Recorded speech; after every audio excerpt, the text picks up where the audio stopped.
The wind over Red Creek had a voice. It was not a human voice, not warm with breath or shaped by a tongue, but a sound born of emptiness. It spoke of distance, of the great raw space between one lonely pine and the next, between a man's heart and the cold stone of a grave. In the autumn of 1874, that wind was turning sharp, carrying the first premonition of winter down from the high peaks of the Elk Ridge Mountains. This was Montana territory, a land of wild grass that rolled in waves to the horizon, a place carved out by trappers, prospectors, and cowboys who measured their wealth in cattle and their lives in seasons. It was a country that did not suffer fools or the weak, and it had a way of whittling a person down to their essential parts bone, will, and sorrow. Jacob Rowland knew the language of that wind. For 3 years, it had been his most constant companion. At 40, his face was a map of the land itself, etched with sun and grief. His beard was thick with gray, and his eyes, the color of a stormy sky, held a quiet that was not peace but absence. He lived alone in the ranch house his father had built, a sturdy structure of log and fieldstone that stood against the wind's onslaught. But inside, the rooms were hollowed out by silence. It had been 3 years since Martha was laid to rest in the small plot behind the cottonwoods, and in that time, Jacob had forgotten how to speak to the living. His words were for his horse, a grulla gelding named Blue, or for the ghost of his wife that lingered in the scent of dried lavender she had once hung from the rafters. From the rise behind his barn, where the land sloped up toward the jagged teeth of the mountains, he could see the whole of the valley. He saw the ribbon of Red Creek, its water already filming over with ice along the banks. He saw the great, empty sweep of the plains, and for the past week, he had seen something new, something that did not belong, a woman. She was working a small parcel of land down near the creek, a patch of ground no one had ever thought to claim. It was too exposed, too close to the water for a proper foundation, but she was there every day. From the pale gray of dawn until the light failed and the sky turned a deep, bruised purple.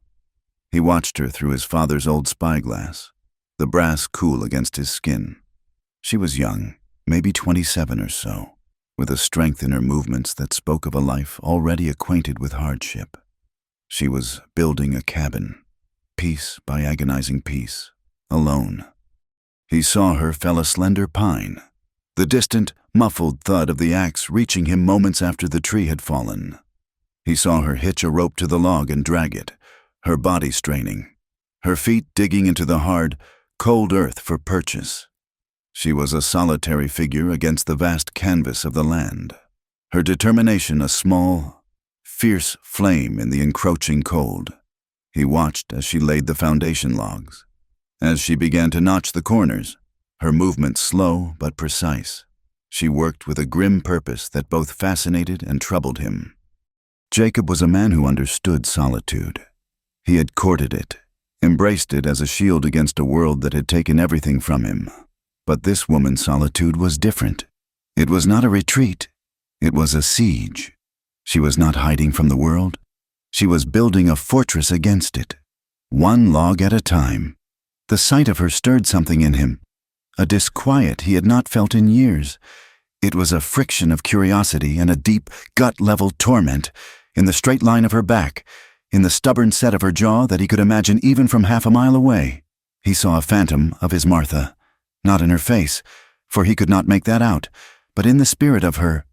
Martha had been that way, a woman forged of prairie grit and quiet strength, who could face down a blizzard or a sick cow with the same unwavering calm.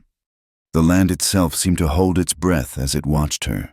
The wind would sweep down, whipping her hair across her face, and she would simply push it back with a raw, chapped hand and continue her work. The sky was an immense, indifferent witness, a pale blue vault that offered no comfort. This was a place that mirrored the loneliness in a person's soul. It was too big, too empty. It could swallow you whole, and the wind would be the only one to keen your passing. Jacob felt that emptiness in his own chest, a hollow ache that had become as familiar as his own heartbeat. Watching her, He felt it echo back at him from across the valley. He had ridden into Pine Hollow for supplies 2 days prior. The town was little more than a single dusty street with a general store, a saloon, a blacksmith, and a church whose steeple seemed to be pointing an accusing finger at the sky. News, or rather, gossip, traveled faster than a horse in Pine Hollow. As he'd waited for Mr. Abernathy to measure out flour and coffee beans, he'd heard the whispers. "You seen that woman down by the creek?" one man said, his voice a low rumble. "The one building that shack heard she came in on the trail from Missouri. Husband didn't make it over the pass," another answered, spitting a stream of tobacco juice near the potbelly stove. A woman with a pinched face and disapproving eyes, the wife of the new preacher, had added her own verdict. A woman building a house alone is bound to be wrong in some way. It is not natural. She has no family, no protection. It is an invitation to trouble. Jacob had collected his things, his silence a wall they could not breach. He knew what they meant. A lone woman was a vulnerability, a question mark in a land that preferred simple, brutal answers. To them, she was not a person but a problem, an irregularity that unsettled the harsh order of their world. He had felt a surge of something hot and protective, an instinct so long dormant he barely recognized it. He had wanted to tell them they knew nothing of the strength it took to stand alone against the wind, but the words had died in his throat. He no longer knew how to shape them for other people's ears. So he returned to his ranch, to his perch on the hill, and he watched. He learned the rhythm of her days, the way she rose with the sun, the brief moments she would pause to eat a piece of hardtack or drink from a canteen, the weary slump of her shoulders as she finally retreated to a small canvas tent pitched near the cabin's frame at dusk. He named her Eleanor Kane in his mind, having overheard the name in the store. Eleanor. It was a good, solid name, a name with backbone. His watching became a ritual, a vigil. It was a way of connecting without the risk of words, without the pain of memory. But memory was a stubborn ghost. He saw Eleanor lift a log, her arms trembling with the effort, and he remembered Martha hoisting their infant son, her face flushed with love and exhaustion. He saw Eleanor stare out at the setting sun, a small, lonely silhouette, and he remembered the way Martha would stand on their porch, her gaze fixed on the horizon, waiting for him to ride home. The past and present bled into one another, and his guilt was a bitter taste in his mouth. He felt like a ghoul, feeding his own sorrow on the struggle of a stranger. He was not protecting her. He was just a man on a hill, watching a woman fight a battle he had long since surrendered. Then, on the 8th day of his vigil, something changed. The air grew still, the way it always did before a turn in the weather. A heavy gray blanket of clouds was rolling in from the north, swallowing the mountains. The wind died down to a whisper, a promise of the violence to come. Snow was on its way. He saw Eleanor look up at the sky, her posture tense. She began to work with a frantic energy, trying to secure a large canvas tarp over the open frame of her cabin. And that was when he saw the other man. He was not on the main trail or the open plain. He was in the thicket of aspens and brush that lined the creek bed, downstream from her camp. He was a shadow among shadows, a shape that did not belong. Jacob's hand tightened on the spyglass, his knuckles white. The man was not a cowboy, not a trapper. He was dressed in dark, worn clothes, and he moved with a furtive stillness, a predator's patience. He was not just passing by, he was watching her. Jacob's gut went cold. He had seen men like that before, men who lingered at the edges, their eyes hungry, their intentions as dark as a moonless night. This was not the idle curiosity of the townfolk. This was something else, something dangerous. The man was using the terrain for cover, moving from one clump of brush to another, always keeping her in his sight. He was too far away for Jacob to see his face clearly, but he could see the man's focus. It was fixed on Eleanor, an intense, unsettling gaze that made the hair on Jacob's arms stand on end. He watched as the man crept closer, until he was just at the edge of the clearing she had made. He did not step out. He just stood there, partially hidden by the skeletal branches of a willow, and watched her wrestle with the tarp. The wind was picking up again, tearing at the canvas, and she was losing the fight. The man in the shadows did not move to help. He just watched, and Jacob felt a terrible certainty settle in his bones. This was the trouble the preacher's wife had spoken of. It had not been invited. It had been drawn, like a wolf to the scent of blood on the wind. The man's presence was a threat, a silent, menacing promise of violence that hung in the heavy, snow-filled air. And Jacob Rowland, the man who had forgotten how to speak to the living, knew his time of watching from a distance was over. The wind had brought more than a storm. It had brought a choice. The first snowflake was a ghost, a pale speck drifting in the gray air. Then another, and another. Jacob lowered the spyglass, the cold brass leaving a faint ring on his skin. The man in the willows was gone, melted back into the landscape as if he had never been there. But he had been. Jacob had seen him, and the sight had lit a fuse in the cold, dead cellar of his soul, down in the valley. Eleanor Kane was fighting the wind, her small figure a study in desperation against the darkening sky. The canvas tarp, meant to be a roof, was a wild, flapping beast in her hands, threatening to tear itself to shreds or carry her off with it. A war started inside Jacob. It was a familiar battle, one he fought every morning when he considered staying in his bed, and another he fought every evening when he sat before a cold hearth. One side was a cold, hard pragmatism born of grief. To stay on the hill was to remain safe in his solitude. To go down there was to step back into the world of the living, a world of attachments and pain, a world that had a proven habit of taking things away from him. He had built his life on that hill, a fortress of silence around the memory of his wife. To descend into the valley was to breach his own walls. What good could he do anyway? He was a ghost himself, a man made of rust and regret. But the other side of him, the man he used to be, clawed its way up through the layers of sorrow. It was the part of him that knew the brutal math of a Montana blizzard. It knew that a person, no matter how stubborn, could freeze to death in a matter of hours. And it was the part of him that had seen the furtive, predatory stillness of the man in the trees. The townfolk saw a strange woman and whispered about impropriety.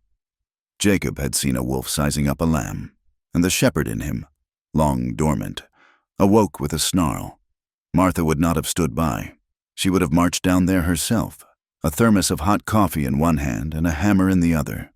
His inaction felt like a betrayal not just to the woman below, but to the memory of the woman he had loved. The snow was coming faster now, no longer drifting but driving, slanting hard in the rising wind. He made his decision. It was not a grand, noble choice, but a small, grim surrender to the man he once was. He turned from the ridge and walked with a long, purposeful stride to his barn. The air inside smelled of hay, leather, and the cold iron of his tools. He did not think, he acted. From a dusty crate, he pulled a length of thick hemp rope. He found a canvas bag and filled it with heavy gauge nails, the kind meant for securing beams, not finishing work.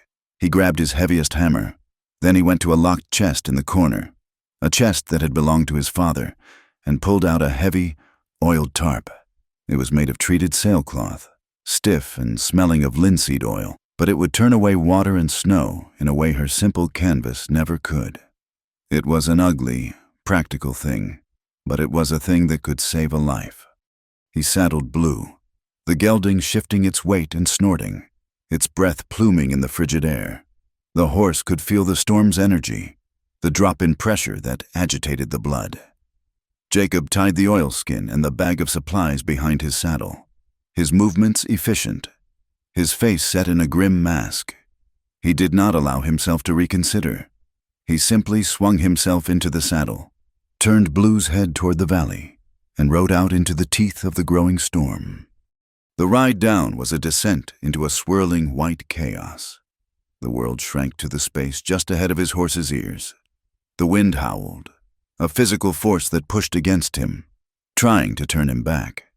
Snow collected on the brim of his hat and clung to his beard, freezing against his skin.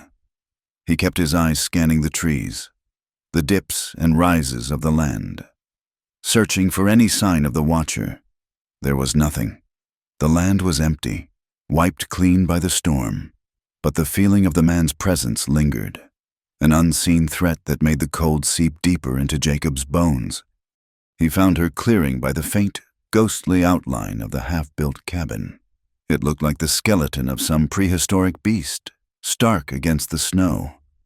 Eleanor was still fighting the canvas, her body a taut line of resistance. Her hair, the color of dark honey, was wild and laced with frost. Her face was pale with cold and exhaustion, but her eyes burned with a fierce, desperate light. She did not see him approach until Blue was only a few yards away, the horse's hooves muffled by the accumulating snow. When she finally turned and saw him, a tall, broad-shouldered man emerging from the whiteout like an apparition. She did not cry out. She did not look relieved. Her face hardened, and in one fluid, practiced motion. She dropped the rope she was holding and brought up a pistol. It was a Colt Peacemaker, and the dark, unforgiving hole of its barrel was aimed squarely at Jacob's chest. Her hand was steady. "That is far enough," she said. Her voice was raw but clear, carrying over the shriek of the wind. Jacob pulled Blue to a halt. He did not raise his hands. He simply sat there, letting the horse and the storm make their noise, his gaze steady on hers. He saw the desperation behind her defiance. He saw the fear she was trying so hard to conceal. "I do not need your pity," she said, her knuckles white around the grip of the pistol. He could see her hands. They were raw, scraped, and bleeding, the blood a stark crimson against her pale skin. He gave a slow, deliberate shake of his head. He had to raise his voice to be heard over the wind. "It is not pity." He swung a leg over his saddle and dismounted, moving slowly, his hands kept in plain sight. "It is just, a person should not die in a storm." He untied the oilskin, his fingers clumsy with cold. He let it fall to the snow, a dark, heavy square against the white. He gestured to it with his chin. "That will hold. Yours will not." She watched him, her eyes narrowed, the pistol unwavering. She was judging him, weighing his words against the hard experience that had taught her to trust no one. For a long moment, the only sounds were the wind and their own ragged breathing. The snow swirled around them, a curtain separating them from the rest of the world. Finally, with a reluctance that was almost painful to watch, she lowered the gun. She did not put it away, but let it hang at her side, her fingers still near the trigger. "What do you want?" she asked. "To keep you from freezing," he said simply. He walked over to the cabin frame, picking up the rope she had dropped. "The wind is coming from the north. We anchor that corner first." And so they worked. There were no more words between them. There was no need. The storm was a language they both understood. It demanded respect, it demanded speed, and it demanded all of their strength. He threw the heavy oilskin over the frame, and it was instantly caught by the wind, snapping and booming like a cannon shot. For a terrifying moment, he thought it would be torn from his grasp, but then she was there beside him, grabbing a corner, her slight weight adding just enough to his to bring it under control. They moved in a silent, desperate rhythm. He would hammer in a nail, his powerful blows echoing dully in the roar of the wind, and she would be there with a length of rope to lash the tarp down. He climbed onto the slick, half-finished walls, his boots finding purchase on the icy logs, and she stood below, a small, solid anchor in the swirling snow, holding the rope steady, her eyes fixed on him. Their breath plumed in the air, mingling with the snow. Sweat trickled down his temples, freezing on his skin. He could feel the heat coming off her, the fierce, vital energy of her struggle. Once his foot slipped, and he started to fall. Her hand shot out, grabbing his belt, her grip surprisingly strong, steadying him. Their eyes met for a fraction of a second, an unspoken acknowledgement passing between them. Then they were back to work. They fought the storm for what felt like an eternity. Two small figures battling a force of nature. They were no longer a man and a woman. a stranger and a resident. They were simply two hands, two wills, set against the howling emptiness. Slowly, painstakingly, they tamed the beast of the canvas. They nailed it, they lashed it, they anchored it to the frozen ground with stakes he cut from a fallen branch. Finally! The oilskin was secure, a taut dark roof that shed the driving snow and created a pocket of relative shelter beneath it. The sound of the wind was muffled, its rage now outside their small fortress. They stood together under the tarp, the world outside a white blur. They were both breathing hard, their shoulders slumped with exhaustion. The immediate danger had passed. Jacob looked at her. Snowflakes were melting in her hair, looking like tiny jewels. Her face was smudged with dirt and streaked with moisture. She looked utterly spent, but her eyes were clear. The wind began to die down, its shriek diminishing to a low moan. The silence that settled in its wake was profound. He became aware of the sound of her breathing, the drip of melting snow from the edge of the tarp. She spoke, her voice quiet in the sudden stillness. "You have been watching me these past days, have you not?" It was not an accusation. It was a simple statement of fact. Jacob did not answer. He just looked at her. His silence, a confession. He had been a coward on a hill, and now he was standing in the world he had been watching. She held his gaze for a long moment. Then a small, weary smile touched the corners of her mouth. It was a fleeting thing, but it transformed her face, chasing away some of the harshness and letting a glimmer of warmth through. "If you are going to stare," she said, her voice laced with a wry, tired humor, "you might as well help chop wood. The cabin will not build itself. Cowboy." He came back the next morning. The storm had passed, leaving the world scoured and silent, draped in a blinding sheet of white. A fragile sun was trying to burn through a thin layer of cloud. Jacob rode not with a question on his lips, but with an axe on his shoulder and a saw in his hand. He did not ask permission. He simply dismounted, tied Blue to a low-hanging branch, and walked over to a fallen pine he had spotted on his way down. The clean, sharp sound of his axe biting into wood was the only announcement of his presence. Eleanor emerged from beneath the oilskin tarp, a cup of steaming coffee in her hand. She stood for a long while, watching him. Her face was guarded, a mask of careful neutrality. But her shoulders were not as tense as they had been the day before. She watched him work with the easy, powerful rhythm of a man who had spent his life in conversation with wood and iron. He did not look at her, but he knew she was there. Her presence was a weight in the air, a question he did not have the words to answer. He simply worked, felling another tree, limbing it with clean, efficient strokes. His silence a thing as solid and real as the logs themselves. And so the days fell into a pattern. He would arrive shortly after dawn, and they would work until the light failed. Words were a scarce currency between them, passed back and forth like precious coins. Their communication was in the shared lifting of a heavy log, the synchronized movement of a two-man saw, the nod of understanding when a joint fit perfectly. He was a master craftsman, his hands knowing the secrets of wood in a way his tongue had forgotten the secrets of speech. She was a quick study, her mind sharp and her body tireless. She learned to read his intent in the slight dip of his shoulder or the flick of his wrist. She remained cautious, a wild thing that had been hurt too many times to offer trust easily. But gratitude was a persistent vine, and it was slowly, quietly, wrapping itself around the walls of her vigilance. She saw that he never came too close, that he respected the invisible line she drew around herself. He worked on the cabin, but he never presumed to enter the small tent that was her private domain. He was a presence, a force, but he was not an intrusion. One afternoon, as they paused for a drink of water from a shared bucket, she looked at the rising walls of the cabin, then at him. His face was turned away, his gaze on the far mountains.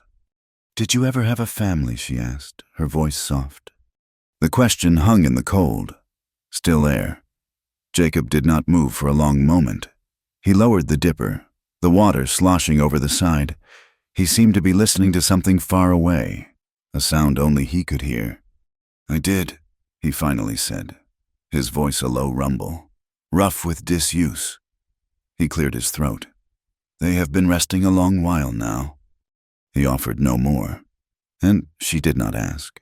But in those few words, she understood the vast, silent country of his grief. She understood the emptiness that lived behind his eyes. It was a landscape she recognized, for she had traveled through it herself. The knowledge settled between them, a shared and sorrowful truth. A few nights later, they were huddled around a small, crackling fire she had built in a ring of stones. The air was so cold it felt sharp in the lungs. The stars were brilliant, scattered like diamond dust on black velvet. He had been showing her how to use a draw knife to peel the bark from a log, and the clean, piney scent hung in the air. "He was a good man," she said suddenly, her gaze fixed on the dancing flames. "My husband, Thomas." Jacob did not speak, but he turned his head slightly, listening. "He was a dreamer," she continued, a faint, sad smile touching her lips. "He saw this land not as it was, but as it could be. A place to build something that would last. He was always looking toward the horizon." She paused, pulling her thin blanket tighter around her shoulders. "That is what got him killed. He went ahead of the wagon to scout a pass, said he would be back in 2 days. He never came back. I found him a week later. Thieves. They took his horse, his rifle, and his life, for a few dollars." She spoke without tears, her voice flat and matter-all. The pain was too old, too deep for simple weeping. Jacob listened, and in her story, he heard the echo of his own, a sudden, senseless loss that rips the world in two. He had lost Martha to a fever that had burned through her in 3 short days. One moment she was there, her laughter filling the house, and the next, she was gone, leaving behind a silence that screamed, God and nature were fickle partners in this land. They gave with one hand and took with the other, and there was no rhyme or reason to it. Trust was not built with words between them. It was built with sawdust and sweat. He taught her how to chisel a square mortise and how to cut a tenon to fit it. So snug and tight it seemed the 2 pieces of wood had grown that way. He showed her how to use a hand plane to smooth a log until it was pale and silky to the touch. It was a slow, exacting work, and in the shared focus, a bond was forged. He would guide her hand, his own calloused fingers brushing against hers. A brief, impersonal contact that somehow felt more significant than any conversation. In return, she taught him things he had forgotten. One evening, she mixed cornmeal, water, and a little salt in a bowl and cooked it in a skillet over the fire. The smell of the baking cornbread, warm and wholesome, filled the small clearing. It was a scent from another life, a life of warmth and domesticity he had locked away. "My mother taught me," she said, handing him a piece on a tin plate. She said a hot meal could mend most things. He took it, the bread warm in his hand. He ate it slowly, the simple taste unlocking a flood of memories. Martha had made cornbread just like this. He had not realized how hungry he was, not for food, but for this, for a simple, shared moment of grace. The cabin was taking shape, log by painstaking log. It was no longer a skeleton, but a body. It was becoming a house, and in its rising walls, Jacob felt a flicker of something he had thought long dead, a sense of purpose. He was not just building a shelter for a stranger. He was engaged in an act of creation, of defiance against the emptiness. He was building something that would stand against the wind. But as the walls of the cabin rose, so did the walls of rumor in Pine Hollow. Jacob rode into town for salt and nails and found the atmosphere had curdled. The whispers that had been confined to the general store had seeped out onto the street. He saw women pull their children closer as he passed. Men who had once greeted him with a nod now looked away, their faces closed and judgmental. He was no longer just the grieving widower of Elk Ridge. He was the man who was spending his days with the lone woman by the creek. Samuel Potter, a man whose ranch bordered his own and whom he had known since they were boys, stopped him outside the blacksmith's shop. Samuel was a decent man, his face a roadmap of hard work and honest dealing. "Jacob," he said, his voice low and worried. "Folks are talking." Jacob stared at him, his face impassive. "Let them." "It is not that simple," Samuel insisted, twisting the brim of his hat in his hands. "They say it is not proper. A man like you, a widower with a good name, spending all his time with a woman of no reputation, a woman who lives alone." He took a breath. "She will tarnish you, Jacob. She will pull you down into the muck with her." Jacob felt a cold anger rise in him. He looked at his friend, at the genuine concern in his eyes, and he saw the small, fearful heart of the town. They were not evil people. They were just afraid of anything that did not fit into their narrow, hard-scrabble world. Eleanor was an anomaly, and they were trying to crush her back into a shape they could understand. "Her name is Eleanor Kane," Jacob said, his voice quiet but hard as iron. "And her reputation is cleaner than any of theirs, because she has earned it with her own 2 hands. He turned and walked away, leaving Samuel standing there, his warning hanging in the air. But the words followed him, a poison in his thoughts. A good name. What was that worth in a world that could snatch away your wife and leave you hollow? And yet, a part of him, the part that had been raised in that small town, felt the sting of their judgment. He had lived his life by a simple code of honor and hard work. To be seen as something shameful was a new and unwelcome burden. That night, the work felt heavier. The silence between them was not comfortable, but strained. He was quieter than usual, his movements tight with a tension she could feel. The sun had set, and a sliver of moon hung in the inky sky. The cabin was nearly finished. The roof was framed, ready for the shingles he would bring tomorrow. They sat by the fire, the flames casting long, dancing shadows. "They talk about us in town, do they not?" she said, her voice barely a whisper. He did not have to ask how she knew. She must have felt it too, in the cold shoulders and averted eyes when she had last gone for supplies. He nodded, his gaze fixed on the fire. "I am sorry for that," he said, the words feeling clumsy and inadequate in his mouth.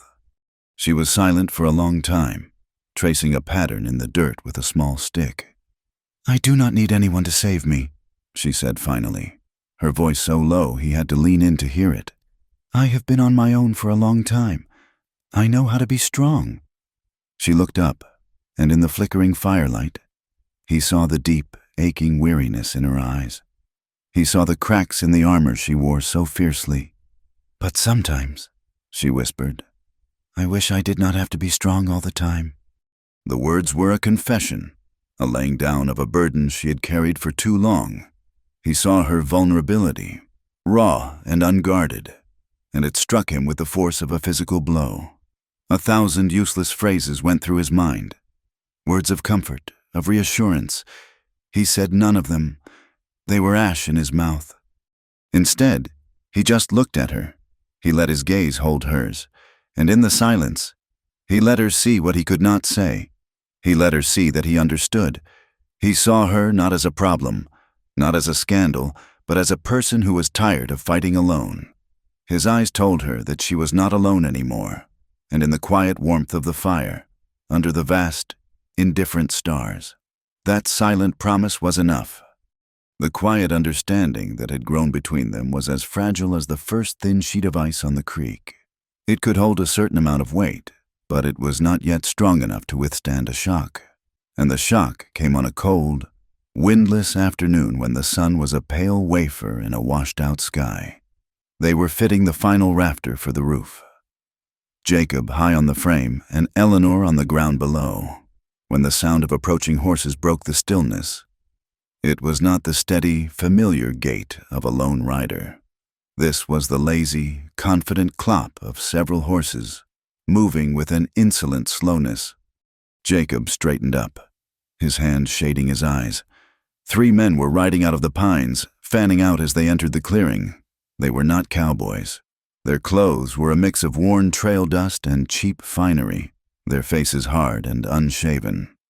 They sat their horses with a slouching arrogance, their eyes taking in everything, the half-finished cabin, the small tent, and Eleanor, who had frozen, a hammer in her hand. The man in the middle, a burly figure with a greasy smile and small, intelligent eyes, nudged his horse forward. "Well now, what have we here?" he said, his voice smooth and pleasant in a way that made the skin crawl. "A little bird building a nest all for herself." He looked from Eleanor up to Jacob on the roof. "Looks like you've got a rooster for your hen house, too." Jacob started to climb down, his movements deliberate and unhurried. He knew these men, or at least their type. They were scavengers, men who profited from the misfortunes of others. They drifted from one territory to another, taking what they could. "This is private land," Jacob said, his voice flat and even.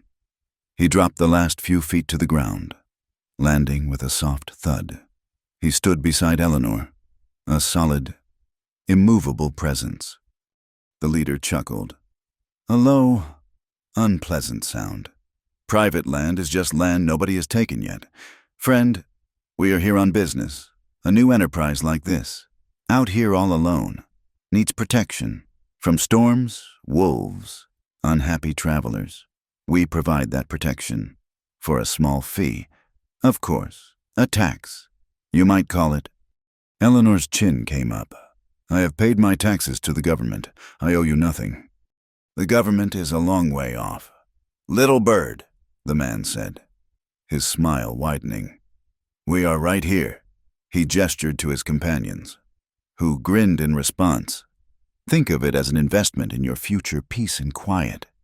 "Right on," Jacob said. His voice was still quiet, but it had a new edge to it, like the grating of steel on stone. "There is nothing for you here." The leader's eyes narrowed, the pleasantness vanishing completely. "We are not talking to you, old man. We are talking to the lady. It is her property, is it not? Let her decide if she wants to be a good neighbor." The threat was unmistakable, hanging in the air like the smell of carrion. Jacob took a half-step forward, placing himself slightly in front of Eleanor. He saw the leader's hand drift down toward the pistol on his hip. In that split second, the world seemed to slow down. The years of grief, of silence, of holding himself back, fell away. All that was left was a raw, primal instinct to protect. He did not wait for the gun to clear the holster. He moved with a speed that belied his size, lunging forward and driving his shoulder into the leader's horse. The animal screamed and reared, unseating its rider. The man hit the ground with a heavy, grunting thud before the other two could react. Jacob had the man's pistol in his hand. He was not a gunman, not by choice, but he had lived his whole life in a land where knowing how to use one was as essential as knowing how to breathe. One of the other men spurred his horse forward, a knife appearing in his hand. Eleanor screamed a warning, but Jacob was already moving. He did not fire the gun. He reversed it in his hand and brought the heavy steel barrel down hard on the man's wrist. There was a sickening crack of bone, and the man howled, dropping the knife. The third man, seeing his companion so quickly disabled, hesitated. That was all Jacob needed. "Get out," Jacob snarled, the voice barely recognizable as his own. It was a guttural, furious sound dredged up from the deepest part of him. He aimed the pistol at the third man's chest. "Get on your horses and ride out of here before I put you all in the ground." There was no bluff in his voice. It was a cold, hard promise. Scrabbling and cursing, the leader and the injured man got to their feet and scrambled back onto their horses. They looked at Jacob with a mixture of shock and hatred. "You will regret this," the leader spat, his face pale with fury. "The only thing I regret is not shooting you when you rode in," Jacob said. They turned their horses and galloped away. Their retreat, as chaotic as their arrival, had been arrogant. They vanished back into the pines, leaving behind a trampled clearing and a ringing silence. Jacob stood there for a long moment, the heavy pistol still in his hand, his chest heaving. The rage drained out of him as quickly as it had come, leaving him feeling hollow and shaky. He looked at the gun in his hand as if it were a venomous snake. Then he carefully uncocked it and laid it on a log. He turned to Eleanor. She was staring at him, her face ashen, her eyes wide. "Are you all right?" he asked, his voice returning to its normal, rough timbre. She just nodded, unable to speak. The violence had been a brutal intrusion into the quiet world they had been building. It had stained the air. The incident was over in minutes, but its consequences rippled outward, poisoning the well of their small community. The story the thieves told in the saloon in Pine Hollow was a twisted, malicious version of the truth. In their telling, Jacob was not a protector, but a possessor. Eleanor was not a victim, but a harlot who used a man's brawn to guard her claim. The town, already primed by suspicion and gossip, eagerly drank up the lie. It confirmed all their worst assumptions. The next time Eleanor went to town for flour and beans, the door to the general store was barred to her. Mr. Abernathy, a man with a perpetually worried expression, met her on the porch. "I am sorry, Miss Kane," he said, not meeting her eyes. "I cannot sell to you." "Why not?" she asked, her voice steady despite the sinking feeling in her stomach. "My customers, my wife, they are not comfortable with the situation, with the trouble you are bringing. The trouble was brought to me, Mr. Abernathy, and Jacob Rowland drove it away." "That is not how they tell it," he mumbled, shuffling his feet. "They say he is your man, that you are living out there in sin, and that he fought to protect his interest in you." The ugly words hung in the air.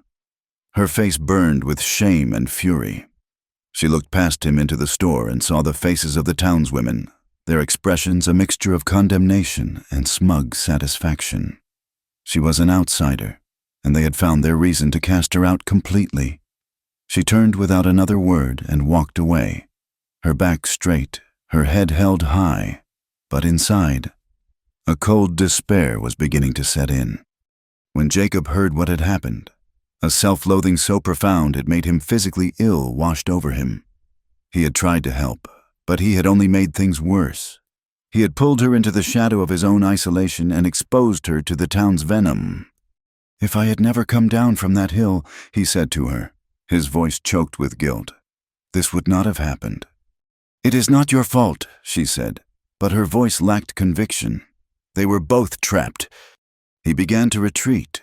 The easy rhythm of their work was gone, replaced by a strained, heavy silence. He would come, work for hours without speaking, and leave. He was building the cabin, but he was also rebuilding the wall around himself, brick by painful brick. He was caught in a terrible conflict. His sense of responsibility warred with his honor. His growing feelings for her fought with a deep, ingrained belief that he was a curse, that everything he touched turned to dust. One night, he did not go home. He went to the saloon in Pine Hollow. It was a place he had avoided for 3 years, a place filled with ghosts and loud, empty noise. But tonight, he craved the oblivion of whiskey. He sat alone at a corner table, the bottle in front of him, and he drank. He drank to silence the guilt, to numb the ache of loneliness that had returned with a vengeance. The whiskey did not bring silence. It brought words. It unlocked the vault where he had stored all his pain. He stumbled out of the saloon late that night, the world tilting and swaying around him. He did not ride for his own ranch. He rode for the creek. He found her sitting by the dying embers of her fire, a blanket wrapped around her. She looked up as he staggered into the clearing, and her eyes widened when she saw the state he was in. He stood before her, a big broken man, swaying on his feet. The carefully constructed walls of his silence crumbled, and the words came pouring out, raw and ragged. "I just wanted a family," he slurred, his voice thick with whiskey and unshed tears. "That is all I ever wanted." He gestured wildly at the dark, empty land around them. "And I lost it, And I forgot how to be, God help me. I have forgotten how to be a person. He sank to his knees, his head in his hands, his shoulders shaking with a grief so profound it seemed to tear him apart. He was not just mourning Martha. He was mourning the man he had been, the man who had known how to love and laugh and live. Eleanor did not move for a long moment. She just watched him, her heart aching with a pain that mirrored his own. She saw past the whiskey, past the anger and the guilt. She saw the lost and lonely soul underneath it all. She rose and came to him, kneeling in the dirt beside him. She did not offer empty platitudes. She did not tell him it would be all right. Instead, she reached out and gently touched his hand. Her fingers were cool and steady against his trembling skin. It was not a gesture of pity, but of partnership. "Maybe we can learn again," she said, her voice a soft, steady anchor in his storm. "From the beginning. A house, one piece of wood at a time." He looked up at her, his eyes bleary and filled with a desperate hope. In the faint starlight, her face was a beacon of quiet strength and compassion. She was not afraid of his brokenness. She was offering to share it. Slowly, he leaned forward.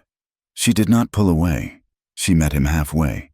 Their lips met in a kiss that was not about passion, not about desire, but about something far deeper. It was hesitant, gentle, and profoundly sad. It was a kiss of shared solitude, of two lost souls finding a moment of warmth in a cold, unforgiving world. It tasted of whiskey and wood smoke and the bitter tang of sorrow. And in that quiet, desperate moment, it felt like the beginning of a foundation. That single hesitant kiss by the fire was a spark of warmth in the immense cold. But it was also tinder for a wildfire. News in a place like Pine Hollow did not need legs. It grew wings. A stable boy had seen Jacob's horse tied near the creek late into the night. A trapper heading out before dawn had seen him stumbling away from Eleanor's camp. These scattered sightings were woven together on the town's loom of gossip, and the resulting tapestry was lurid and damning. The quiet disapproval that had been simmering for weeks now boiled over. It was no longer a private matter of whispers and averted gazes. It became a public crusade. The call went out on a Sunday, not from the pulpit, but in the hushed, urgent conversations after the sermon. A town meeting was to be held in the church on Tuesday evening. The stated purpose was to discuss community standards and the proper settlement of the valley. The real purpose was to put Eleanor Kane, and by extension, Jacob Rowland, on trial. When Tuesday came, a hard, unforgiving wind scoured the valley, rattling the window panes of the small church. The building was packed, its pews filled not with a spirit of charity, but with the grim, satisfying weight of judgment. The air was thick with the smell of wet wool, kerosene, and self-righteousness. Jacob stood at the back, his hands shoved deep in his pockets, his shoulders hunched against the invisible weight of 100 accusing eyes. He had come not because he wanted to, but because he felt he had to. To not show his face would be an admission of guilt. Eleanor was there too. She did not huddle in the back. She sat alone in the second pew, her back ramrod straight, her hands folded calmly in her lap. She wore a simple gray dress, her hair pulled back neatly. She looked small and out of place in the hostile room. Yet she possessed a dignity that seemed to infuriate the assembly more than any defiance could have. She was a living, breathing rebuke to their collective certainty. The meeting was led by Reverend Finch, a man whose piety was overshadowed by the iron will of his wife, Abigail. It was she who rose to speak, her face pinched into a mask of righteous concern. She was a woman who wielded morality like a cudgel. "My dear friends, my neighbors," she began, her voice ringing with a false warmth that did not reach her cold. "Assessing eyes, we are gathered here as a community of decent, God-fearing people.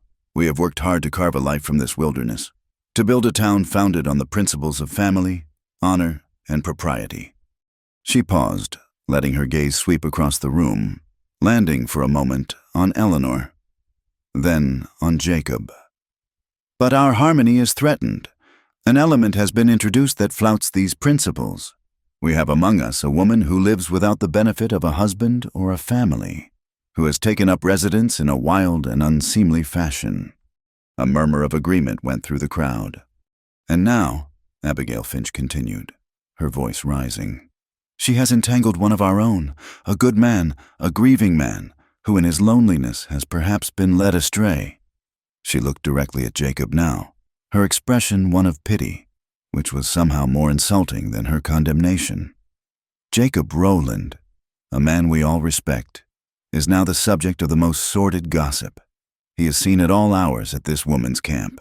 He is engaged in brawling on her behalf, a woman who builds her house with a widower, who entertains him alone into the night, is acting in a way that is contrary to all moral law.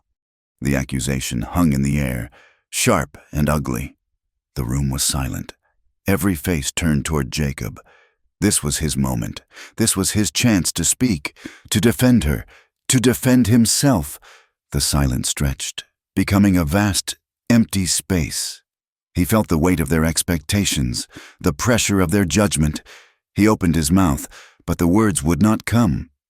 His mind was a maelstrom of conflict.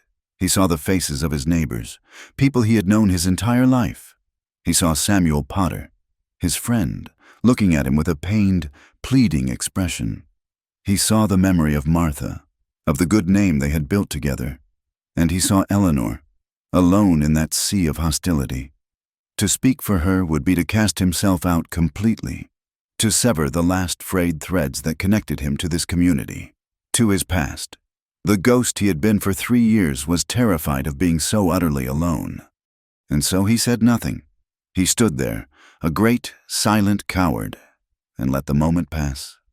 He saw the change in Eleanor. He saw the flicker of hope in her eyes die, replaced by something cold and hard as winter granite. She did not look disappointed. She did not look hurt. She looked as if she had expected nothing less, and her very lack of surprise was a more profound condemnation than any tears could have been.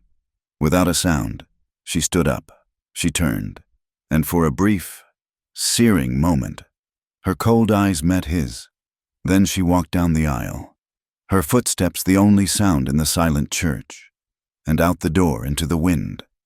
He watched her go, and he knew in that instant the true depth of his own failure. He had not just failed to protect her. He had participated in her humiliation. He was one of them. The knowledge was a sickness in his gut. As if on cue, a new voice broke the silence. Vernon Pike, a rancher whose holdings were second only to what Jacob's had once been, rose from his seat. Pike was a man whose ambition had long ago consumed his conscience. He had a predator's instinct for weakness. "Reverend," Pike said, his voice oozing a greasy sincerity, "this situation is indeed troubling, and there is a legal aspect to consider." He pulled a folded paper from his coat pocket. "According to the territorial statutes, a claim must be improved and inhabited in a legal and timely fashion. A half-built structure, inhabited by a lone woman of questionable moral standing, hardly constitutes a legal residence.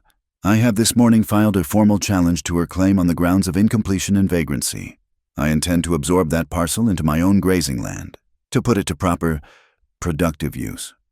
The town had its solution. They would not have to deal with the woman by the creek because soon she would be gone. A wave of relief washed through the room. They could go back to their simple, ordered lives. Jacob felt nothing but a nauseating wave of disgust, aimed squarely at himself. He turned and pushed his way out of the church, unable to breathe its sanctimonious air for another second. The days that followed were a descent into a personal hell. Eleanor did not give up. She was seen working on the cabin alone, her small figure straining to lift logs that had taken 2 of them to move before. She was trying to finish the roof, to meet the legal definition of a completed dwelling. But the work was too much. Jacob, watching from his hill like the ghoul he knew himself to be, saw her fall. She was trying to hoist a bundle of shingles up a makeshift ladder when it slipped, and she tumbled to the hard, frozen ground. She lay there for a long time before slowly, painfully, getting to her feet. One arm held tight against her side. She was hurt, and she was utterly alone. Jacob's guilt was a living thing, a vulture feeding on his insides. Every time he closed his eyes, he saw her cold, accusing gaze in the church. He saw her fall. He saw the lonely light of her campfire, a tiny, defiant spark against an overwhelming darkness. He retreated to the one place he knew to find solace, the bottom of a bottle. He did not go to the saloon this time.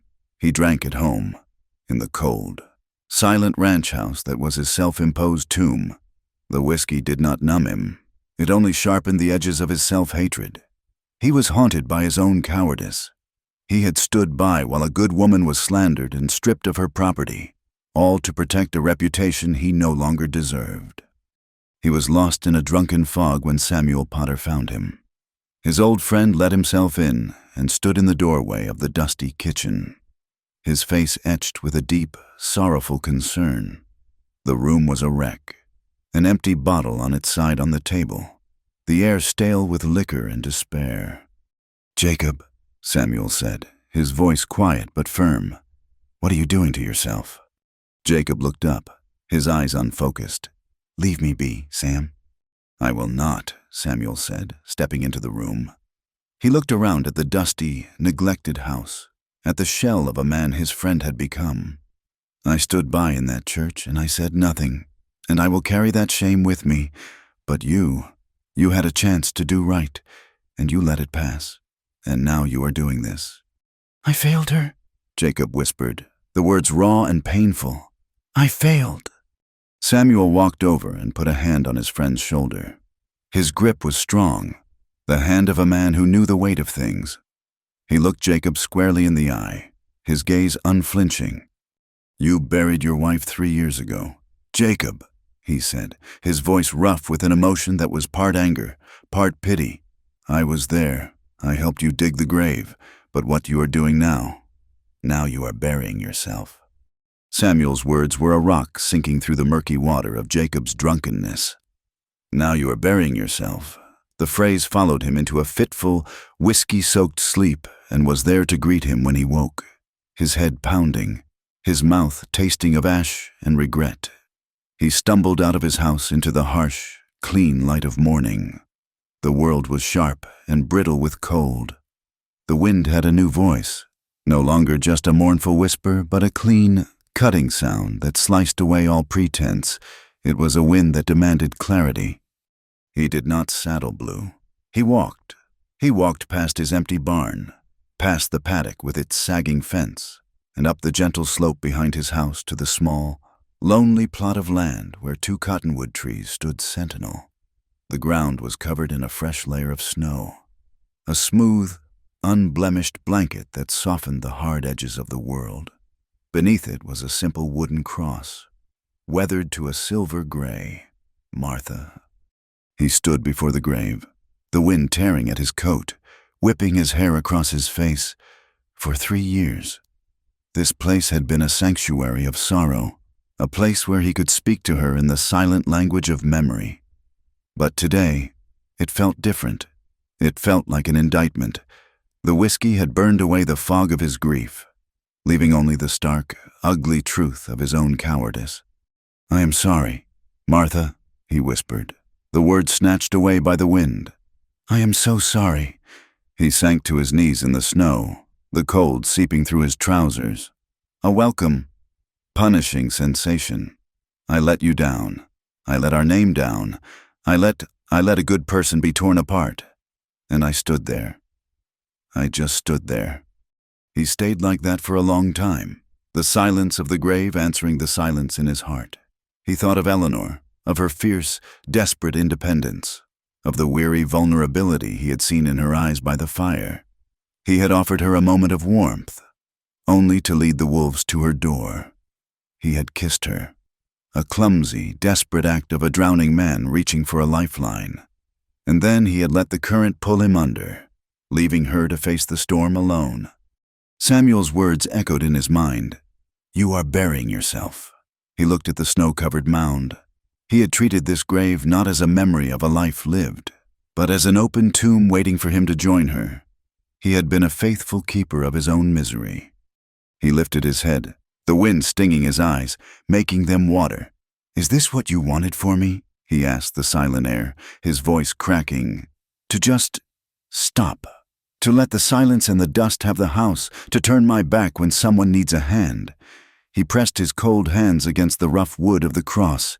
"Tell me, Martha, did you want me to live, or just to exist?" There was no answer. Of course, not in the wind, not in the rustle of the bare cottonwood branches. The answer was inside him. It was in the memory of her laughter, of her fierce, practical love. Martha had been a woman who embraced life, who fought for it, who wrung joy from this hard, beautiful land. She would never have abided this hollow shell he had become. She would have been ashamed of his fear. In his mind, he could almost hear her voice, impatient and full of a love that had no time for self-pity. "Get up, Jacob. For heaven's sake, get up and be the man I married." And in that moment, something shifted. It was not a sudden, blinding flash, but a slow, quiet dawning, like the sun rising on a winter morning. He realized that holding onto his grief so tightly was not an act of loyalty to Martha. It was a betrayal of everything she had been.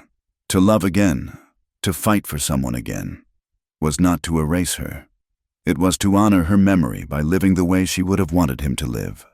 It was to take the love she had taught him and use it not as a shroud, but as a shield. The past was not a tomb to be sealed. It was a foundation upon which a new life, however fragile, could be built. The wind blew a flurry of fresh snow across the grave, a clean, white sheet wiping the slate clean. It felt like a benediction, a purification, a sense of calm, cold and clear as the winter air, settled over him. He was not burying himself anymore. He was done with ghosts. He pushed himself to his feet, his knees aching with cold. He looked down at the grave one last time, not with sorrow, but with a quiet, resolute gratitude. He returned to his house, his stride long and purposeful. The haunted look was gone from his eyes, replaced by a steely determination. He washed his face in a basin of icy water, the shock of it a welcome jolt. He put on a clean shirt. Then he walked to an old, locked sea chest in his study, a relic of his father's. He opened it and took out a ledger bound in cracked leather. He paged through it. The ink faded, but the entries still clear in his father's precise hand. He found what he was looking for. He carefully tore the page from the book, folded it, and placed it in his breast pocket. Then he went to the barn, saddled Blue, and rode for Pine Hollow. The saloon was hazy with smoke and loud with the boisterous talk of men who had finished their day's work. Jacob pushed through the swinging doors, and a sudden silence fell over the room. Every head turned in his direction. At a table in the center of the room, Vernon Pike was holding court, a half-empty bottle of whiskey in front of him. He looked up, a smug, triumphant smirk on his face when he saw Jacob. "Well, look what the wind blew in," Pike sneered. "Come to drown your sorrows. Roland, you are a little late. The town has already made its decision." Jacob ignored the other men. He walked directly to Pike's table, his boots making a heavy, deliberate sound on the wooden floor. He stopped in front of him, his shadow falling across the table. "The town made a mistake," Jacob said, his voice low and steady, yet it carried to every corner of the silent room. Pike laughed. "A short, ugly bark. The only mistake was that woman thinking she could squat on land that could be put to better use. My use. That land is hers," Jacob said. "She filed the claim. She has been working it." "She has not completed the dwelling," Pike countered, leaning back in his chair, oozing confidence. "The law is on my side. The claim is forfeit. It is a done deal." Jacob leaned forward, placing both hands flat on the table. He was a big man, and his presence seemed to suck all the air out of the room. "If you want her land—" "Pike," he said, his voice dropping to a near whisper, yet more menacing than any shout, "you will have to go through me." Pike's smirk faltered. He was not a coward, but he was not a fool either. He had seen the look in Jacob's eyes before. In men pushed too far. He started to rise, his hand instinctively moving toward the pistol at his hip. A few other men at the table shifted, their chairs scraping on the floor. The air crackled with the promise of violence. But Jacob did not reach for a weapon. He reached into his coat pocket and pulled out the folded, yellowed piece of paper. He unfolded it and laid it on the table between them. "Do you recognize that?" Jacob asked. Pike squinted at the paper. It was a page from a ledger, dated 15 years prior. The entry detailed a loan of $200 for the purchase of breeding stock. The signature at the bottom was Vernon Pike's. The lender was Jacob's father. "That was a loan from my father," Jacob said, his voice clear and resonant. "He gave you the money to start your herd, the herd that made you a rich man." Pike paled. That debt was settled years ago. "Was it?" Jacob asked softly. "My father's ledger does not show any record of repayment. It just has a note." In his own hand, he tapped a line at the bottom of the page. It says, "Vernon is a young man with ambition. A neighbor's hand up is not a debt to be repaid, but to be passed on. He forgave the loan. Pike, he believed in you. He believed in helping a neighbor get his start." A wave of murmurs went through the room.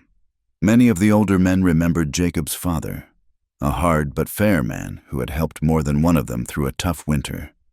Jacob straightened up, his gaze sweeping over the faces in the room.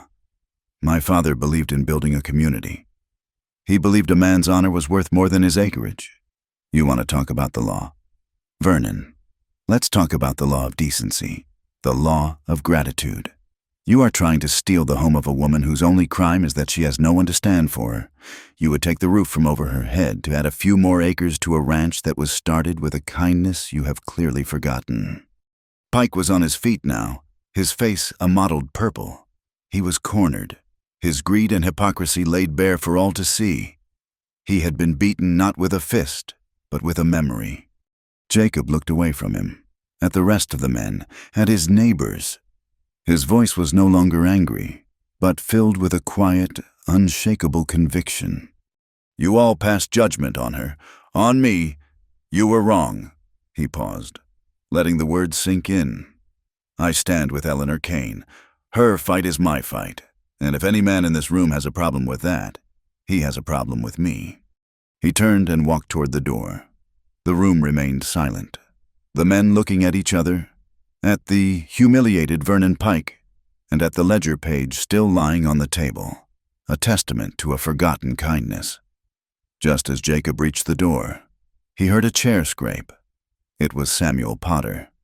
He stood up, and in the quiet room, he gave Jacob a slow, deliberate nod of respect. Another man, a farmer from the North Valley, did the same. It was not a revolution, but it was a start. The solid wall of the town's judgment had just shown its first crack. The morning air was sharp and clean, scoured by the wind. Jacob did not ride out alone. As he guided Blue onto the main trail leading down from Elk Ridge, a wagon creaked out from the lane of the neighboring ranch. Samuel Potter sat at the reins, his face set with a quiet determination. The wagon bed was loaded with bundles of cedar shingles and 2 sacks of nails. As they made their way toward the valley, another rider emerged from a homestead to the north, a lanky farmer named Peterson, his axe resting on his shoulder. No grand speeches had been made, no call to arms issued. The stand Jacob had taken in the saloon had sent a signal, a quiet call to the better natures of men who had been swayed by fear and gossip, but not yet fully poisoned by them. They were a small, silent procession, moving through the cold morning light, their purpose hanging unspoken in the air between them. They found Eleanor in the clearing, trying to split a log with a wedge and a heavy mallet. She was working one-handed, her left arm held stiffly at her side, her face pale and tight with pain. She heard them approach and straightened up, her whole body going rigid. She saw Jacob, then the wagon, then the other men, and her expression hardened into a mask of wary suspicion. Her good hand instinctively went to the pistol tucked into the waistband of her skirt. She was a cornered animal, expecting the final, killing blow. Jacob dismounted, his movements slow and deliberate. He gestured for the others to stay back, giving her space. He walked toward her, stopping a dozen feet away. His hands held open at his sides. He saw the dark circles under her eyes, the strain around her mouth. He saw the visible proof of his own cowardice. "Eleanor," he said, his voice quiet. She looked from him to the wagon, at the shingles, at the faces of the men who had judged her. Her eyes were chips of ice. "What is this?" "We came to help," he said simply. She gave a short, bitter laugh. "A little late for that.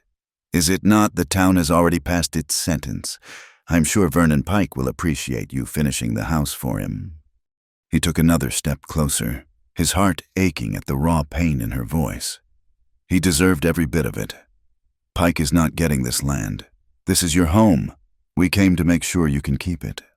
She stared at him, her gaze unwavering, searching his face for the truth, for the trick she was sure must be coming. She saw the exhaustion there, the self-recrimination, but she also saw a new and unfamiliar resolve, a clarity that had not been there before. Still, the wall of her hurt was high and thick. "You do not need to come anymore," she said, her voice low and flat. It was a dismissal, an attempt to reclaim the solitary ground that, while lonely, was at least safe. Jacob felt the words like a physical blow, but he did not flinch. He met her gaze and held it, letting her see the truth of his shame and the sincerity of his purpose. "Maybe I do not need to," he answered, his own voice rough with an emotion he could not name, "but I want to." The words were simple, but they were the truest thing he had said in 3 years. It was not about duty or pity or even justice. It was about a choice to step out of the tomb of his past and into the uncertain light of the present, a choice to stand for her. Not because she was weak, but because she was worthy. Something in her expression softened, the hard, defensive lines around her eyes easing just a fraction. She did not smile, not yet, but a flicker of exhausted surprise, of a fragile and unwelcome hope, passed through her gaze. She gave a small, almost imperceptible nod. It was enough. The work began. There was an initial awkwardness as Samuel and Peterson unloaded their tools, their movements stiff, their eyes avoiding Eleanor's. But the shared language of labor soon took over. The crisp, rhythmic sound of hammers striking nails, the rasp of a saw cutting through pine, the clean scent of cedar shingles baking in the weak morning sun. These things spoke more eloquently than any apology could have. Jacob climbed onto the roof, his movements sure and steady. Samuel passed the shingles up to him, and soon Peterson was beside him, his hammer rising and falling in a steady, reassuring rhythm. They worked in a silent harmony, 2 men who understood that a thing broken could be mended with honest work. Down below, Eleanor watched for a time, her wounded pride warring with a profound, bone-deep relief that threatened to bring her to her knees. She saw Samuel's wife, Mary, arrive in a small buggy around noon. She did not say much, but she brought a large pot of beef stew, a fresh loaf of bread, and a small jar of apple butter. She set it down on a makeshift table, gave Eleanor a brief, shy smile that was full of a woman's understanding, and left. The gesture was a quiet offering of peace, an acknowledgement that the women of the town had been wrong. 2. Eleanor, unable to work on the roof with her injured arm, began to organize the site. She brought the men water. She cleared away wood scraps. She served the stew at midday, and the men ate together. Their conversation stilted at first, then gradually easier. They talked of the weather, of the price of cattle, of anything but the events that had brought them all here. But the unspoken understanding was there, in the shared bread and the quiet respect in their eyes when they looked at her. Jacob and Eleanor worked near each other for most of the day, their paths crossing as he came down for more nails or she brought a fresh bucket of water. They did not speak of what had happened in the church, or of the kiss by the fire. They did not need to. Every nail he drove into her roof was an apology. Every cup of water she gave him was a gesture of forgiveness. They were rebuilding the walls between them, one small, silent act of grace at a time. By late afternoon, the roof was finished. The last shingle was nailed into place, and the cabin stood complete, a small, sturdy bastion against the vast indifference of the wilderness. It was a proper house now, its lines clean and true, the new wood of the roof smelling of promise, the sun, which had been hiding behind a veil of cloud all day, finally broke through, bathing the clearing in a warm, golden light. A sense of quiet triumph settled over the small group. They had not just built a roof, they had righted a wrong. The moment of peace was shattered by the sound of approaching horses, their hooves striking the hard ground with an angry, urgent rhythm. Vernon Pike appeared at the edge of the clearing, his face a mask of thunderous rage. He was not alone. 2 hard-faced men, employees from his ranch, flanked him. All 3 of them had rifles resting in the crooks of their arms. "Get off my land," Pike roared, his voice shaking with fury. He swung down from his horse, his movements jerky and uncoordinated. "All of you." Samuel and Peterson moved to stand with Jacob, their hands moving instinctively toward the hunting rifles they had brought in the wagon. The air went taut with tension. "This is not your land, Vernon," Jacob said, his voice calm and cold. "My claim challenge was filed and accepted," Pike shouted, his eyes wild. "The law is on my side. This structure was not complete. Now get out before I have you removed for trespassing." It was Eleanor who moved first. Jacob put out a hand to stop her, but she shook her head and stepped past him. She walked forward until she was standing a few yards from Pike, her small, straight figure radiating a strength that had nothing to do with size or weapons. She was no longer afraid. This was her home, and a fire had been lit in her that no man would ever extinguish.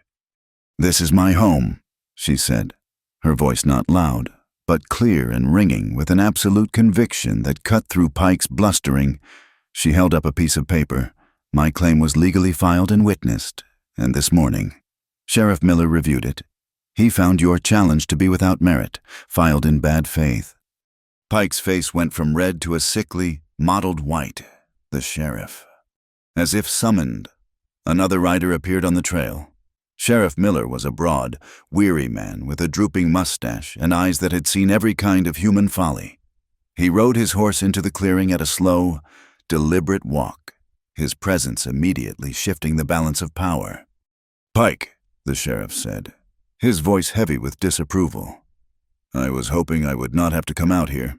I told you this morning your challenge was dismissed. The lady has met the requirements for improving the land. The cabin is complete.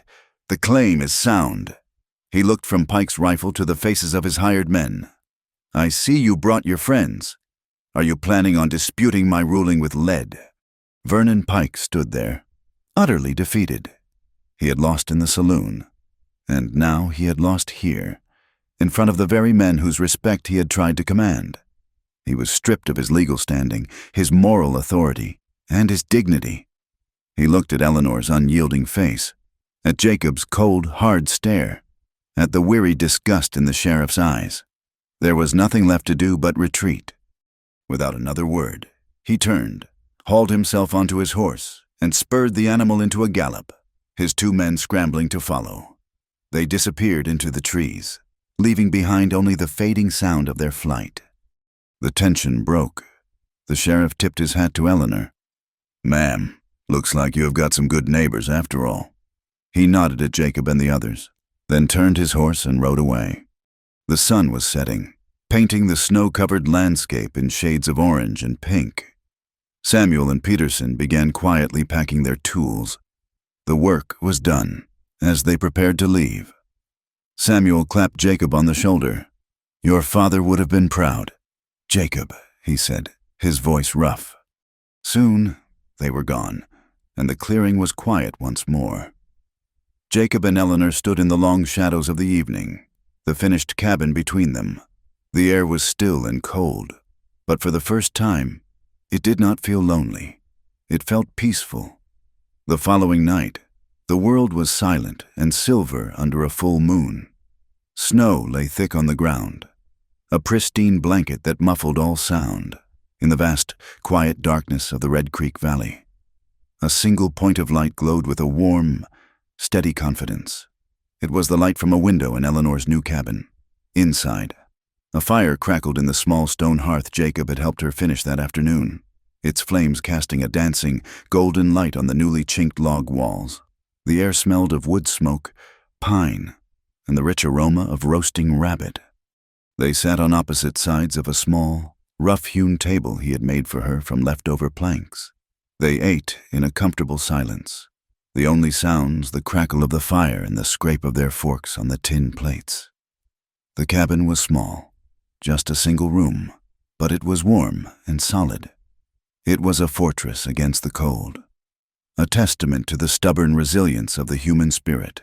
For Jacob, sitting in this small pocket of warmth and light, the cavernous, ghost-filled rooms of his own ranch house felt a world away. When they had finished eating, Eleanor poured them both coffee in tin cups. She sat on the floor before the fire, her back against a rolled-up bedding pack, and gestured for him to join her.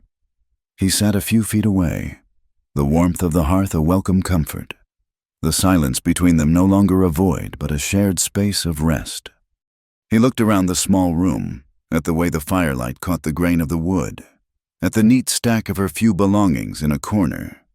It was a simple, spare place, but it felt more alive than his own home had in years. It was a house that was looking toward the future, not the past. The thought brought with it a familiar pang of something he had long mistaken for loyalty, but now recognized as fear. "I am still afraid," he said, the admission quiet in the peaceful room. He looked at her, his expression raw and unguarded.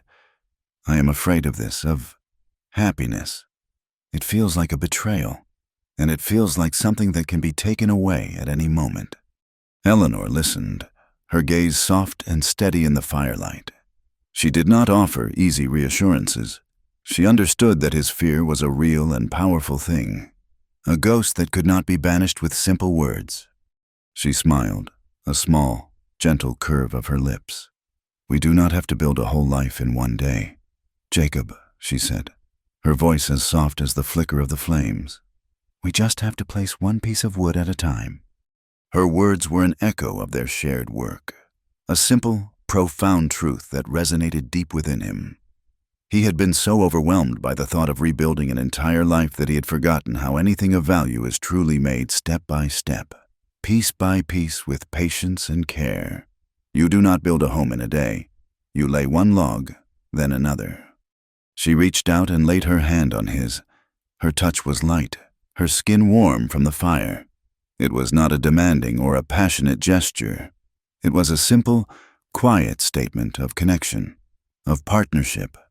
His large, calloused hand dwarfed hers, but he did not pull away. He simply let his hand rest under hers, a silent acceptance of the fragile bridge she had just built between them. They sat like that for a long time, watching the fire.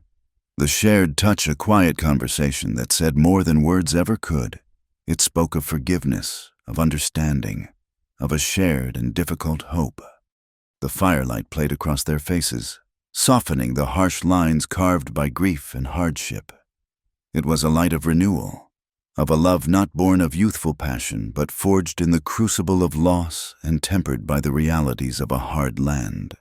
It was a mature, quiet love, a love that understood the value of a shared silence, of a steady hand in the darkness. Slowly, he turned his hand over and laced his fingers through hers. He looked at her, and she looked back at him, her eyes reflecting the warm, dancing light of the fire. The fear was still there, a shadow in the back of his mind, but it no longer had the power to paralyze him. Here, in this small, warm room, with this woman's hand in his, he felt the first stirrings of a courage he had thought long dead. He leaned toward her, and this time There was no hesitation, no desperation. She met him, her lips soft and warm. The kiss was not like the first one, which had been born of whiskey and sorrow. This kiss was a quiet affirmation. It was a promise to try. It was an acceptance of the past and a cautious, hopeful step into the future. It was two lonely souls agreeing to share the warmth of the same fire, to face the long, cold night together. When the kiss ended, they rested their foreheads together for a moment, their breath mingling in the warm air. Outside, a new sound could be heard, a soft, persistent dripping from the eaves of the cabin. The snow on the new roof, warmed by the fire from within, was beginning to melt. Spring was on its way. The following night, the world was silent and silver under a full moon. Snow lay thick on the ground, a pristine blanket that muffled all sound. In the vast, quiet darkness of the Red Creek Valley, a single point of light glowed with a warm, steady confidence. It was the light from a window in Eleanor's new cabin. Inside, a fire crackled in the small stone hearth Jacob had helped her finish that afternoon, its flames casting a dancing golden light on the newly chinked log walls. The air smelled of wood smoke, pine, and the rich aroma of roasting rabbit. They sat on opposite sides of a small, rough-hewn table he had made for her from leftover planks. They ate in a comfortable silence, the only sounds the crackle of the fire and the scrape of their forks on the tin plates. The cabin was small, just a single room, but it was warm and solid. It was a fortress against the cold, a testament to the stubborn resilience of the human spirit. For Jacob, sitting in this small pocket of warmth and light, the cavernous, ghost-filled rooms of his own ranch house felt a world away. When they had finished eating, Eleanor poured them both coffee in tin cups. She sat on the floor before the fire, her back against a rolled-up bedding pack, and gestured for him to join her. He sat a few feet away, the warmth of the hearth a welcome comfort, the silence between them no longer a void but a shared space of rest. He looked around the small room, at the way the firelight caught the grain of the wood, at the neat stack of her few belongings in a corner. It was a simple, spare place, but it felt more alive than his own home had in years. It was a house that was looking toward the future, not the past. The thought brought with it a familiar pang of something he had long mistaken for loyalty, but now recognized as fear. "I am still afraid," he said, the admission quiet in the peaceful room. He looked at her, his expression raw and unguarded. "I am afraid of this, of happiness. It feels like a betrayal, and it feels like something that can be taken away at any moment." Eleanor listened, her gaze soft and steady in the firelight. She did not offer easy reassurances. She understood that his fear was a real and powerful thing, a ghost that could not be banished with simple words. She smiled, a small, gentle curve of her lips. "We do not have to build a whole life in one day, Jacob," she said, her voice as soft as the flicker of the flames. "We just have to place one piece of wood at a time." Her words were an echo of their shared work, a simple, profound truth that resonated deep within him. He had been so overwhelmed by the thought of rebuilding an entire life that he had forgotten how anything of value is truly made step by step, piece by piece, with patience and care. You do not build a home in a day. You lay one log, then another. She reached out and laid her hand on his. Her touch was light, her skin warm from the fire. It was not a demanding or a passionate gesture. It was a simple, quiet statement of connection, of partnership. His large, calloused hand dwarfed hers, but he did not pull away. He simply let his hand rest under hers, a silent acceptance of the fragile bridge she had just built between them. They sat like that for a long time, watching the fire. The shared touch a quiet conversation that said more than words ever could. It spoke of forgiveness, of understanding, of a shared and difficult hope. The firelight played across their faces, softening the harsh lines carved by grief and hardship. It was a light of renewal, of a love not born of youthful passion but forged in the crucible of loss and tempered by the realities of a hard land. It was a mature, quiet love, a love that understood the value of a shared silence, of a steady hand in the darkness. Slowly, he turned his hand over and laced his fingers through hers. He looked at her, and she looked back at him, her eyes reflecting the warm, dancing light of the fire. The fear was still there, a shadow in the back of his mind, but it no longer had the power to paralyze him. Here, in this small, warm room, with this woman's hand in his, he felt the first stirrings of a courage he had thought long dead. He leaned toward her, and this time there was no hesitation, no desperation. She met him, her lips soft and warm. The kiss was not like the first one, which had been born of whiskey and sorrow. This kiss was a quiet affirmation. It was a promise to try. It was an acceptance of the past and a cautious, hopeful step into the future. It was two lonely souls agreeing to share the warmth of the same fire, to face the long, cold night together. When the kiss ended, they rested their foreheads together for a moment, their breath mingling in the warm air. Outside, a new sound could be heard, a soft, persistent dripping from the eaves of the cabin. The snow on the new roof, warmed by the fire from within, was beginning to melt. Spring was on its way. The dripping from the eaves of the cabin was the first promise. It was the sound of winter's grip beginning to fail. Through the last cold weeks, that sound became a steady rhythm, a quiet percussion accompanying the slow transformation of the world. The deep snows of the high country began to recede, and the vast white blanket covering the valley floor grew thin and patchy, revealing the dark, damp earth beneath. The air itself seemed to soften, losing its brittle, cutting edge and taking on the scent of wet soil and melting ice. Red Creek, which had been locked in silence for months, began to murmur again, its voice growing stronger each day until it was a cheerful, gurgling song. Spring did not arrive in a sudden, glorious burst. It came tentatively, one small miracle at a time.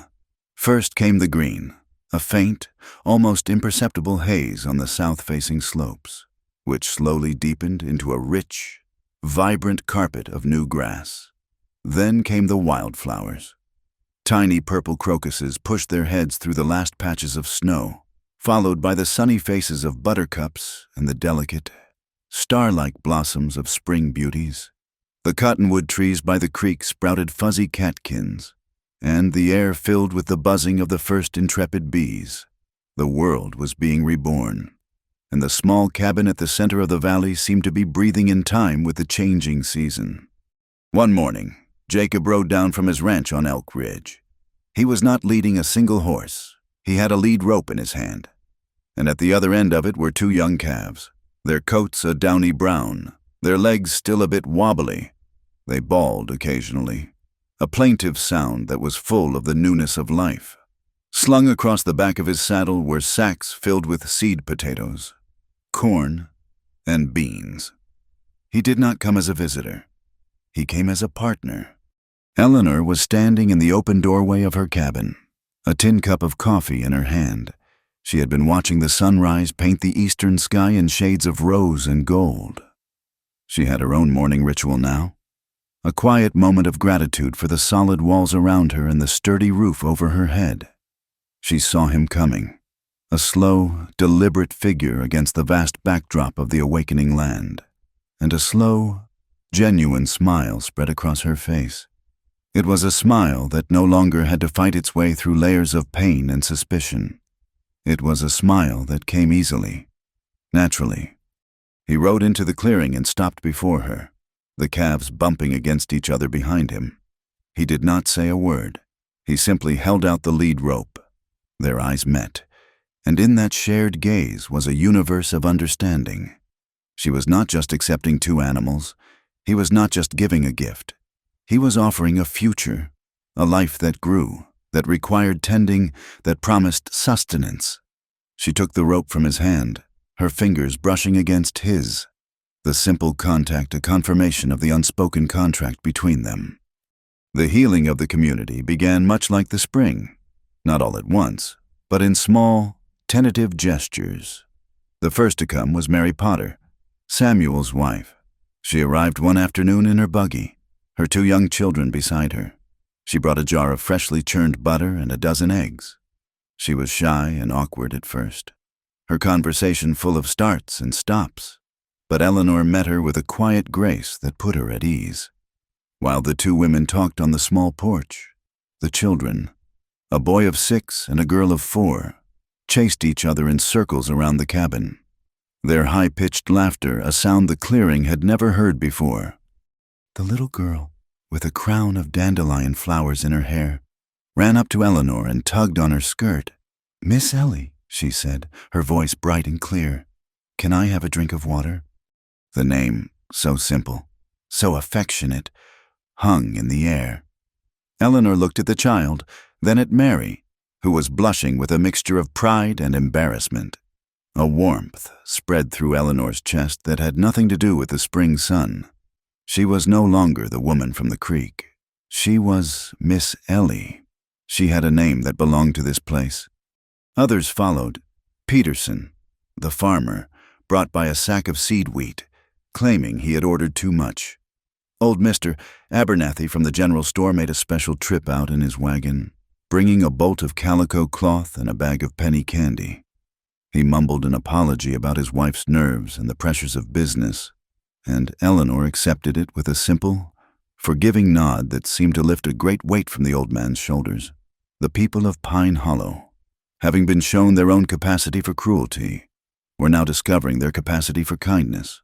They came to Eleanor's door not in judgment, but in a quiet, almost shamefaced desire for redemption. They brought their small offerings, and in return, she offered them her quiet, unwavering dignity. And it was a trade that healed them all. Jacob saw the change in himself most clearly in the unexpected sound of his own laughter. It happened on a bright, breezy afternoon. He and Eleanor were tilling a small plot of land for her garden, the rich, dark soil turning over under his shovel. The Potter children were there again, supposedly helping but mostly getting in the way.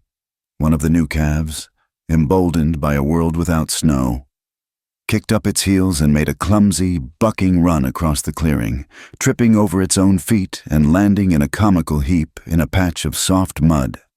The little Potter boy pointed and let out a peal of delighted laughter. And without thinking, Jacob laughed with him. It was not a small chuckle. It was a deep, full-throated laugh, a sound of pure, unadulterated amusement. It felt foreign in his own chest, a rusty piece of machinery creaking back to life after years of disuse. The sound of it surprised him so much that he stopped, the shovel resting in his hands. Eleanor had turned to look at him, a look of wonder on her face. Her eyes were shining. He had not truly laughed, had not felt the simple, uncomplicated joy of it. Since Martha had been alive, he looked at Eleanor, at the children, at the clumsy calf struggling out of the mud, and he felt a lightness in his soul that was as real and as potent as the spring sun on his face. He was no longer just a keeper of memories. He was a participant in the present. The days settled into a new and peaceful rhythm. They were building a life together, piece by piece. In the late afternoons, when the sun was long and golden, Jacob would work on the fence. He was enclosing a small pasture for the calves, digging post holes in the soft earth, setting the posts, and stringing the wire. It was hard, satisfying work, the kind of work that built a visible, lasting thing. One such afternoon, he was tamping the dirt around a corner post, the rhythmic thud of the tamper a steady beat in the quiet air. He was lost in the work, his mind peaceful, his body feeling the familiar, pleasant ache of honest labor. He sensed her approach before he saw her and looked up. She was walking toward him from the cabin, carrying a dipper of cool water. The sun was behind her, creating a halo around her hair. She walked with a calm, easy grace, her bare feet silent on the new grass. She belonged here. The sight of her, so simple, so peaceful, filled him with a profound sense of rightness, of coming home. She stopped before him and held out the dipper. He took it, his hand brushing hers. He drank deeply, the water cool and sweet. He handed it back, and their eyes met. No words were needed. In that moment, they were simply a man and a woman, working together, partners in the great and simple enterprise of living.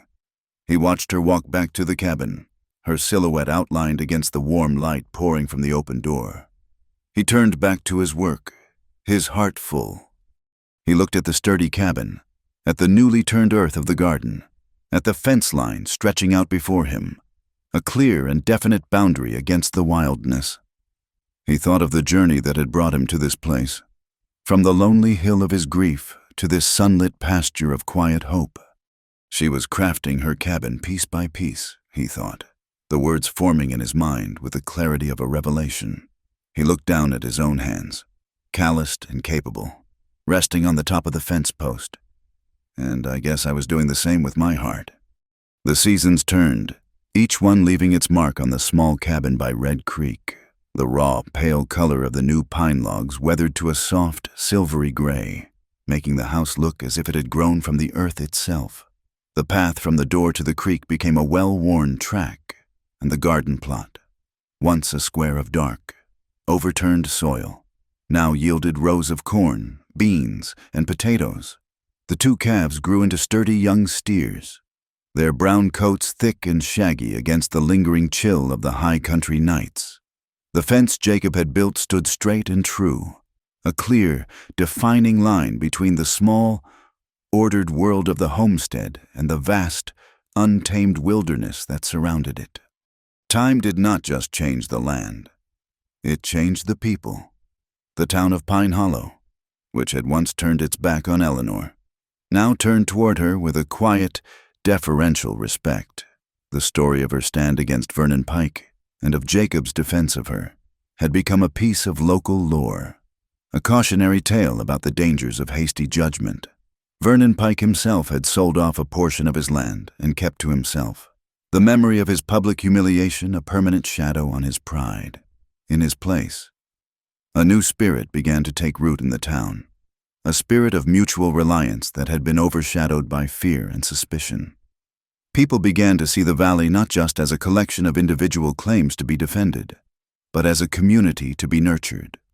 Jacob and Eleanor would ride into town together now in a sturdy buckboard wagon he had repaired and repainted.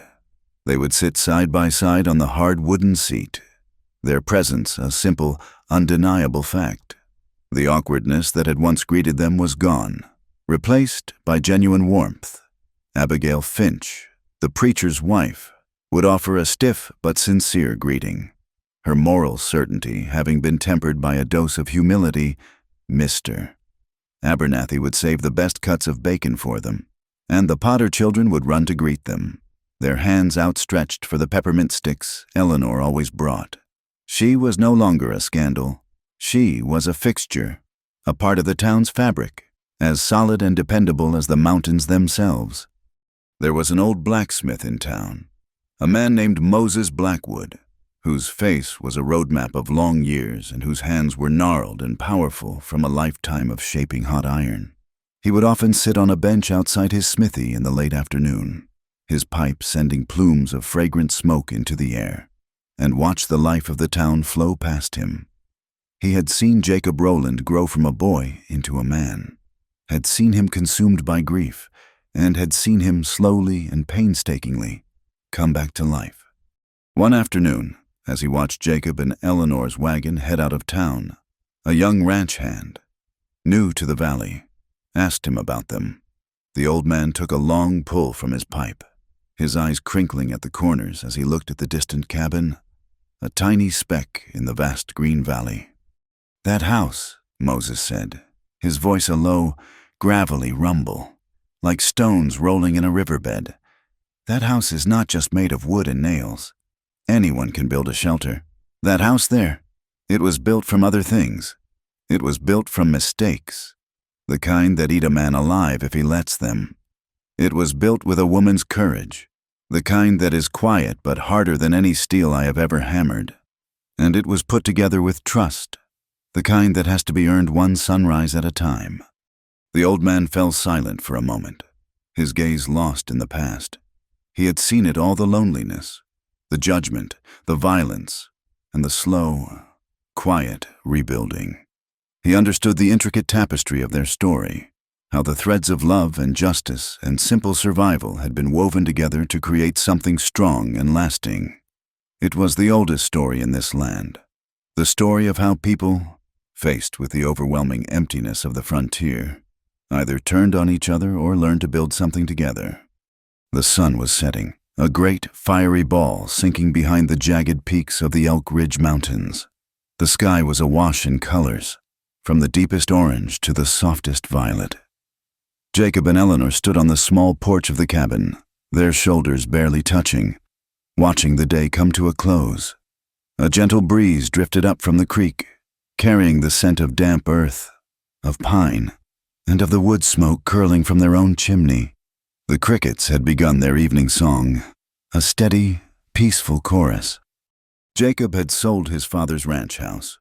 He had taken the few things that truly mattered: his mother's rocking chair, his father's books, a single, faded photograph of Martha, and brought them here, to this small, warm cabin. The rest he had let go. The house on the hill was now home to a young family from the east, its rooms once again filled with the sounds of life and laughter. His past was not erased, but it no longer owned him. It was a part of his story, a chapter that had led him, through sorrow and shame, to this quiet, peaceful porch. He looked at Eleanor. The dying light of the sun caught the gold in her hair and softened the strong lines of her face. She was not the same desperate, defiant woman he had first seen from the hill. The hardship was still there, etched into her, but it was now overlaid with a deep, abiding peace. She had built her fortress, not against the world, but as a part of it. "It is a good home," she said softly, her voice almost a whisper. He nodded, his heart too full for many words. "We built a good home," he corrected her gently. She leaned her head against his shoulder, a simple, trusting gesture that spoke of a deep and settled love. They stood like that in the gathering twilight, two small figures against the immense, majestic backdrop of the western sky. The themes of their lives had found their resolution. The fight for justice had been won not in a courtroom, but in the hearts of their neighbors. The struggle for survival had been a battle not just against the elements, but against the deeper chill of loneliness. And the love they had found was not a wild, passionate flame, but a steady, enduring warmth, a fire to light a home, built to last through the long winter nights.